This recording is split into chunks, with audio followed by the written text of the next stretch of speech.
শুভেচ্ছা নিন ভিউয়ার্স, আসসালামু আলাইকুম। কেমন আছেন আপনারা? আশা করি সবাই ভালো আছেন। এই মুহূর্তে যেখান থেকে আমার এই ভিডিওটি দেখছেন আপনাদের সবাইকে স্বাগত জানাচ্ছি। আজকে আপনাদের নিয়ে আসছি নীলাম্বরী রিসোর্ট। এটি গাজীপুর জেলার মিরবহর 16 নম্বর ওয়ার্ডে অবস্থিত। এই রিসোর্টে আপনারা কিভাবে আসবেন চলুন জেনে নেই।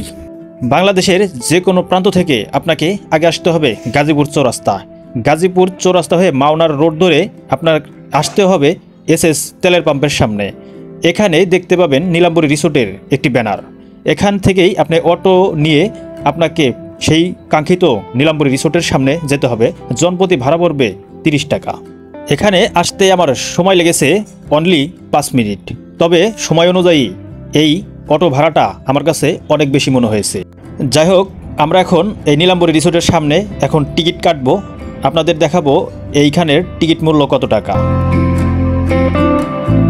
যাই হোক, আমাদের টিকিট কাটা শেষ। আমরা 2টি টিকিট নিয়েছি, জনপ্রতি 100 টাকা করে। চলুন এবার রিসোর্টটির ভিতরের দিকে প্রবেশ করা যাক। ভিতরে প্রবেশ করলেই এই গেটের সামনেই যে সুন্দর একটি যে ছাউনি দেখতে পেলাম আর্টিফিশিয়াল ফুল দিয়ে, চমৎকার। এখানে রয়েছে একটি সুইমিং পুল, যেটা গেটের হাতের বাম পাশেই পেয়ে যাবেন। ঢোকার সময় দেখতে পাচ্ছেন যে এখানে এইখান দিয়েই কিন্তু আমি ঢুকছি, তার বামেই কিন্তু রয়েছে সুইমিং পুল। আর এই সুইমিং পুলে গোসল করতে গেলে আপনাকে গুনতে হবে জনপ্রতি 300 টাকা করে। সুইমিং পুল শেষে ড্রেস চেঞ্জ করার জন্য আপনারা পেয়ে যাবেন ছোট ছোট রুম। সুইমিং পুল দেখা শেষ করে এখন আপনাদের নিয়ে সামনের দিকে এগোতে চাই। আমি এখন যাব হাতের ডান দিকে।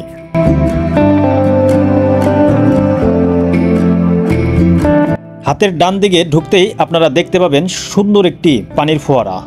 সুন্দর এই পানির ফোয়ারা হয়তোবা আজকে লোকজন কম থাকার কারণে পানির ফোয়ারায় হয়তো পানি তারা ছাড়ে নাই।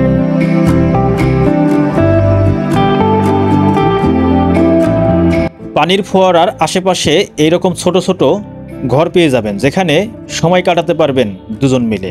প্রিয় মানুষটিকে নিয়ে আপনিও আসতে পারেন এখানে। তবে এই পার্কে আসলে আপনাদের কতটুকু ভালো লাগবে ভিডিওর লাস্টে বলবো।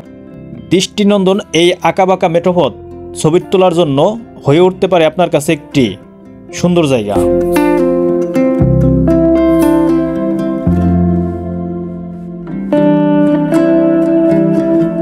অসম্ভব সুন্দর জায়গা দেখলাম এই পানির ফোয়ারার আশেপাশে ছবি তোলার জন্য।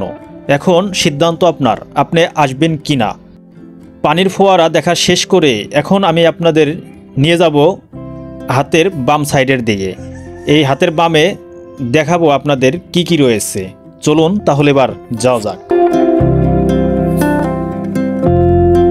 হাতের বামে ঢুকতেই দেখতে পাবেন সুন্দর একটি পরী দাঁড়িয়ে আছে।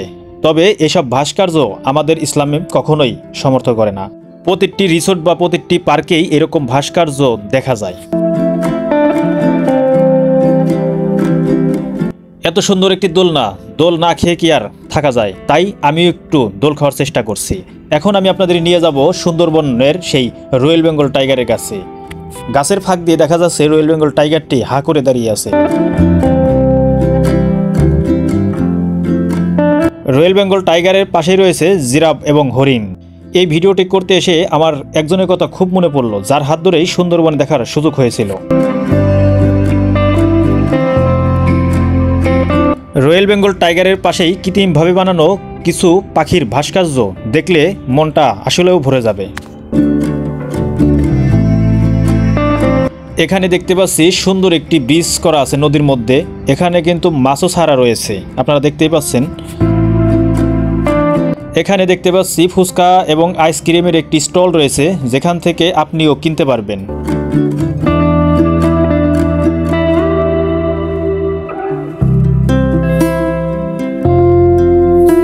এখান থেকে বের হয়ে আমরা এখন ওই দিকেই যাব। সামনে একটা রেস্টুরেন্ট রয়েছে। তো যাওয়ার পথে এখানে একটি নৌকাও দেখতে পেলাম, তাই এটাও ক্যামেরা বন্দি করে ফেললাম। এটাই হচ্ছে সেই নীলাম্বরী রেস্টুরেন্ট। এটার উপরে দোতলা থেকে আপনি পুরা পার্কের একটা ভিউ পাবেন। দেখি উপরের দিকে যাওয়া যাক, কতটুকু ভালো দেখা যায় উপর থেকে। তবে এখান থেকে একটু সাবধানে উঠবেন। দোতলায় ওঠার পরেও খুব একটা ভালো দেখা গেল না, তাই আবার নিচের দিকে নেমে আসলাম। নিচে নামার পরে এই রেস্টুরেন্ট থেকে দেখেন এখানে মানে হাত ধোয়ার জন্য মানে ফ্রেশ হওয়ার জন্য ভালো একটি বেসিং করা আছে। শিল্পনগরী এই গাজীপুর জেলায় রয়েছে অসংখ্য কলকারখানা এবং রয়েছে বিভিন্ন রিসোর্ট, রেস্টুরেন্ট, তারপরেও রয়েছে শুটিং স্পট। বিভিন্ন সুন্দর সুন্দর জায়গাগুলোই আমি আপনাদের ঘুরে দেখানোর চেষ্টা করি, নিয়ে যাই বাংলাদেশের এক প্রান্ত থেকে আরেক প্রান্তে।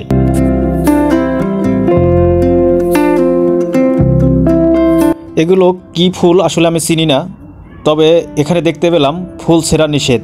তবে ফুল যাই হোক না কেন বিধিনিষেধ অবশ্যই মানতে হবে। এই রিসোর্টটি ঘুরে যতটুকু দেখলাম, রিসোর্টটি খুবই ছোট এবং কিছু সুন্দর জায়গা রয়েছে। আমার কাছে অতটা আহামরি সুন্দর লাগে নাই, তবে আপনাদের কাছে কেমন লাগছে অবশ্যই জানাবেন আমাকে। ভিডিওটি ভালো লাগলে অবশ্যই জানাবেন, ভিডিওর ভালো না লাগলে তাও জানাবেন। তবে আপনি আর আপনার প্রিয়জনের জন্য হয়ে উঠতে পারে এই রিসোর্টটি নিরিবিলি একটি জায়গা। তবে 100 টাকার টিকিট মূল্য ঠিকঠাকই রয়েছে, তবে জায়গাটি খুবই ছোট মনে হয়েছে আমার কাছে। ভিউয়ার্স, আপনাদের জন্যই ছুটে যাই বাংলাদেশের এক প্রান্ত থেকে আরেক প্রান্তে। একদিনের ট্যুরটি আপনাদের কাছে কেমন লাগলো অবশ্যই কমেন্টস করে জানাবেন। গাজীপুরের নীলাম্বরী রিসোর্ট থেকে আজ এই পর্যন্তই। আমার এই ভিডিওটি ভালো লাগলে অবশ্যই চ্যানেলটি সাবস্ক্রাইব করে রাখবেন। আপনাদের এই রিসোর্টটি নিয়ে যদি কোনো মতামত থাকে তাহলে জানাতে পারেন এই ভিডিওর কমেন্ট বক্সে। ভিউয়ার্স, আজ এই পর্যন্তই। দেখা হবে নতুন কোনো জায়গায় নতুন কোনো ভিডিও নিয়ে। সে পর্যন্ত ভালো থাকুন, সুস্থ থাকুন। আল্লাহ হাফেজ।